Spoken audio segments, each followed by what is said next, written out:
سلام غالياتي، نتمنى يلقاكم لا فيديو تاعي تاع اليوم في أحسن أحوالكم. قبل ما نبداو ما تنساوش تصليو وتسلموا على سيدنا محمد عليه أزكى الصلاة وأفضل التسليم. كما راكم تشوفوا في لا فيديو اليوم جيتكم بالمحلبي لكن بطريقة أخرى. محلبي ريفيزيتي، صدقوني وصفة بزاف هايلة، وصفة ورشة. نروح نشوفوا الطريقة. أنا عندي كريم فريش كما راكم تشوفوا استعملت هذه. عندي الحليب تاني كونديا كيما قلت لكم يجيو التحليات تاعو بيه بزاف هايلين. عندي تاني الروز، تاني نوعية الروز تلعب دور. انايا استعملت العصفور بعد ما كنت فوتته تاني على الصفاية باه نحكم الحبات الخشان. في كاسرونة حطيت كيلة بومبي تاع الروز مرحي كيما شفتوا. نزيدو كيلة تاع السكر، انا درت كيلة ناقصة صباع باه ما يجينيش حلو بزاف.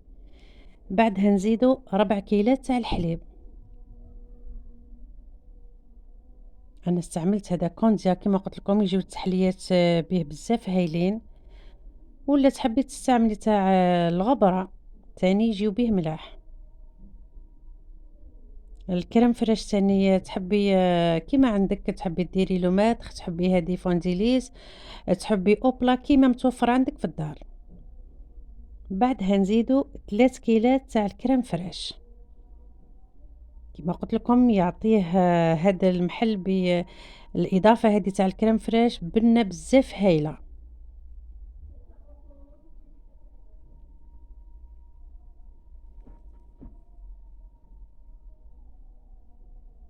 بعدها نزيدو كيلة تاع الماء الورد المقطر، تحبوا تحطوا نصف درك في كي يكون يغلي، والنصف اللي يتبقى تحطوه من بعد كي تطفي.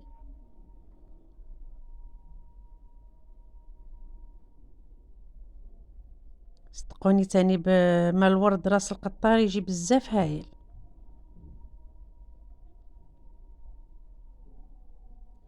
خلطوا كيما شفتوا بارد في بارد حتى يذوب لي هذاك السكر وتجانس لي كامل المكونات. بعدها نديوه على النار كالعادة بطبيعة الحال مع التحريك المستمر وعلى نار قليلة باه يطيب لنا هذاك الروز، ونخليوه كيما نقولوها حتى يبقبق. درك تشوفوا الطريقة، شوفوا القوام اللي وصلنا ليه، ويديروا لنا هذوك الفقاعات. هنايا نطفي النار تاعي، نحي الكاسرونه من النار كيما راكم تشوفوا. بعدها نجيبوا البغا ميكسور تاعنا ونميكسيو هذا المحلبي هذا تاعنا من دقيقتين حتى ل3 دقائق. يجي بزاف هايل وبزاف كريمي. جربوه الرمضاني ان شاء الله. وكما تعرفوا محلبي مغذي فيه فايدة. بعدها نجيبوا كيما تحبوا تقدموا تحطوا، تحبوا في ليفيغين الفرديين كيما تحبوا. شوفوا القوام الله يبارك لي تحصلنا عليه، يجي بزاف هايل.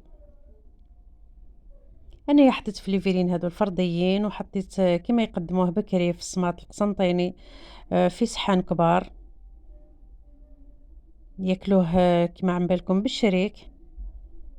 وراح نتقاسموا معكم ان شاء الله الوصفه تاع الشريك. كيما تعرفوا تاني مليح في السحور تاع رمضان.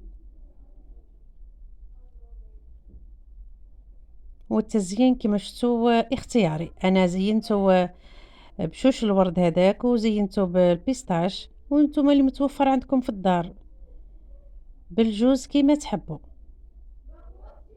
كاين تاني اللي يزيدوا مع الخليط الداخل مع الحليب يحطوا اللوز بودر تاني ديري كيلة. انا ما حطيتش.